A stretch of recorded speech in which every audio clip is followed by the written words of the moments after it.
To the House Committee. Secretary of Labour and Welfare. President, I move the second reading of the Employees Retraining Amendment Bill 2026.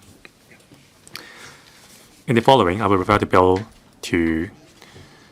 as the bill. The policy objective of the bill is to expand the statutory functions and powers of the Employees Retraining Board, or the ELB, following its upgrade to the Upskill Hong Kong, with a view to providing skills-based training for entire workforce, promoting lifelong learning for all, enhancing the competitiveness of the local workforce, and contributing to Hong Kong's economic development.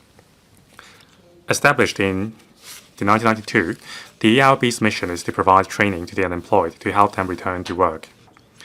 Over the past 3 decades, despite certain changes, the ELB's focus on serving the grassroots, low-skilled, and unemployed has remained unchanged in the public's perspective. The public usually associates the ELB with certain types of industry-specific training. In particular, whole-day employment-linked courses for the unemployed. Over the years, Hong Kong's demography and industries have undergone huge transformation. The use of technology has become increasingly widespread, altering the demands of the local labor market. At the same time, a significant portion of the local workforce has received post-secondary education. As a major component of Hong Kong's labor force, they too have a need to upskill themselves. The manpower projection conducted by the Labour and Welfare Bureau in 2023 shows that automation and digitalization across all sectors are reshaping market demand for job roles and skills. To enhance local productivity and promote sustainable, high-quality economic development, we must improve the competitiveness of the local workforce at all levels and across all sectors. It is necessary to reform the ELB in a timely manner.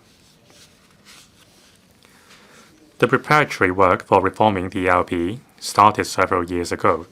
The 2023 Policy Address proposed a comprehensive review on the ELB's scope of services, training strategies, and operational model.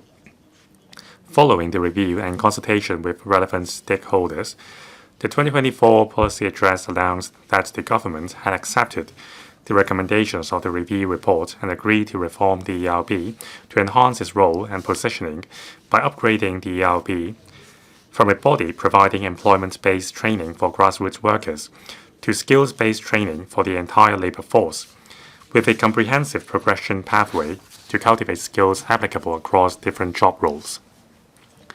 Since January 2025, the ELB has progressively implemented a series of short-term reform measures, including expanding its service scope to the entire local workforce aged 15 or above, with no restriction on educational attainment, enhancing training in emerging skills, strengthening collaboration with higher education institutions, and increasing career planning and employment support services. The 2026-7 budget announced that the Employees Retraining Board will be upgraded to Upskill Hong Kong, which provides various types of skills-based training to enhance the competitiveness of the local workforce. The ELB has drawn up a work plan for the reform measures under the upgrade, but some of these measures cannot be fully implemented until amendments are made to the Employees Retraining Ordinance Cap 423. For the purpose stated above, the government has tabled the bill before the Legislative Council today. The bill reflects the functions and positioning of the Upskill Hong Kong following the upgrade and removes barriers and constraints for its future operation. The bill includes the following 5 main amendments. 1. Renaming the ELB. The ELB will be renamed Upskill Hong Kong to clearly reflect its new functions and roles after the upgrade and to establish a new image. All references to the Employees Retraining Board and the ELB in the ordinance will be amended, and the ordinance itself will be renamed the Upskill Hong Kong Ordinance. Second, expanding statutory functions. The bill proposes to expand the statutory functions and powers of Upskill Hong Kong, which will be responsible for formulating a skills-based training framework and providing training and employment services in accordance with that framework. On service targets, at present, the ELB only offers services to eligible employees as defined in the ordinance, which excludes certain Hong Kong residents. We propose broadening the definition of eligible employees to allow Upskill Hong Kong to provide training services to Hong Kong residents who are not currently covered by the ELB's service scope. so as to enhance Hong Kong's overall productivity. Nevertheless, from a policy perspective, Upskill Hong Kong will continue to prioritize Hong Kong permanent residents and one-way permit holders as its primary service targets. Only these two categories of service recipients will be eligible to apply for retraining allowances. Following the amendments, Upskill Hong Kong may, in accordance with market needs or the government's policy steer, provide technical training to other Hong Kong residents on a user-pays basis, on the condition that priority is given to the main service targets and subject to availability of resources. The government will sign a memorandum of administrative arrangements with Upskill Hong Kong to set out the above policy.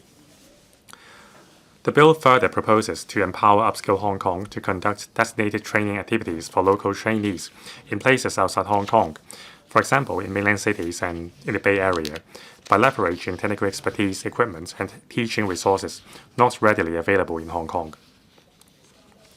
Third, enhancing financial flexibility. At present, the ELB is required to manage the Employees Retraining Fund according to the objectives set out in the ordinance. The fund's main sources of income are investment returns, the Employees Retraining Levy, and courses fees. The ordinance stipulates that the ELB may use the fund to pay retraining allowances to eligible employees and to cover the cost of providing relevant courses and services. The bill allows Upskill Hong Kong to provide retraining allowances to the local unemployed, whilst also upskilling the local workforce through a number of financial arrangements, such as the provision of other allowances, reimbursements, grants, or other appropriate financial incentives. To enhance its financial sustainability, the bill also empowers Upskill Hong Kong to charge fees at, above or below cost recovery level for the training and career services it provides or administers. In relation to levies on foreign workers, the bill proposes to allow the government to impose levies at different levels. I have to stress that at this stage, the government has no plans to introduce new levy tiers or adjust levy rates. However, the amendments will make that possible in the future. Should there be any adjustments in the future, including the introduction of new levy tiers, the proposal will be scrutinized by the Legislative Council by way of negative vetting. 4. Enhancing the composition of the Upskill Hong Kong. To provide necessary oversight on Upskill Hong Kong's strategies and work, the bill proposes to increase its size of membership from 17 to 25, to allow for the appointment of more than one deputy chair, and to introduce a new category of member, namely, persons who, in the opinion of the Chief Executive, is suitable for appointments because of the person's experience, expertise, or knowledge relevant to the functions of Upskill Hong Kong. 5 technical amendments. In addition to the main amendments above, there's also a number of technical amendments, including authorizing Upskill Hong Kong to appoint and publish a list of training bodies without the need to go through the legislative process.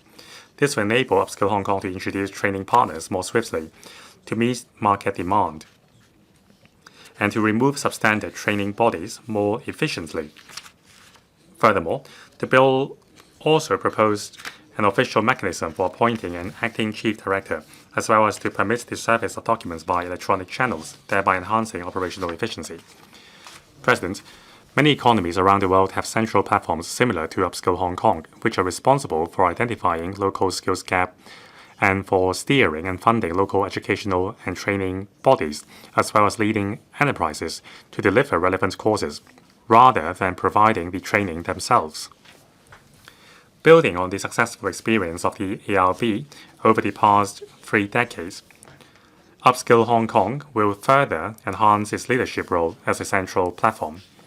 It will develop a skills-based training framework for the entire workforce, continuously identify gaps in skills and courses, and steer training institutions to develop the pertinent courses, including foundational courses on generic skills in AI, thereby meeting the emerging manpower needs for economic and industrial development. In performing its functions, Upskill Hong Kong must align with market's need to ensure that the training is forward-looking and practical. I would also like to emphasize that whilst Upskill Hong Kong aims to promote continuous skills enhancements for all, its primary service targets are still local employees. They will be prioritized. The mission to serve local grassroots workers remains unchanged. During the consultation process over the past 3 years, all sectors have supported the reform direction to upgrade the ALB. Stakeholders hope that the reform measures will be fully implemented soon. The government will fully cooperate with Legislative Council's scrutiny work. We implore members to support the passage of the bill so that the Upskill Hong Kong can work hand in hand with training bodies, industry partners, and enterprises, including SMEs, to fully implement the reform measures, enhancing industry-recognized skills training for the entire workforce, so as to respond to new trends in market development and skills requirements, and meet the manpower needs of the local economy. President, I so submit. I now propose the question to you that the aforesaid bill be read the second time. In accordance with the rules of procedure, the second reading debate is adjourned and the bill is referred to the House Committee.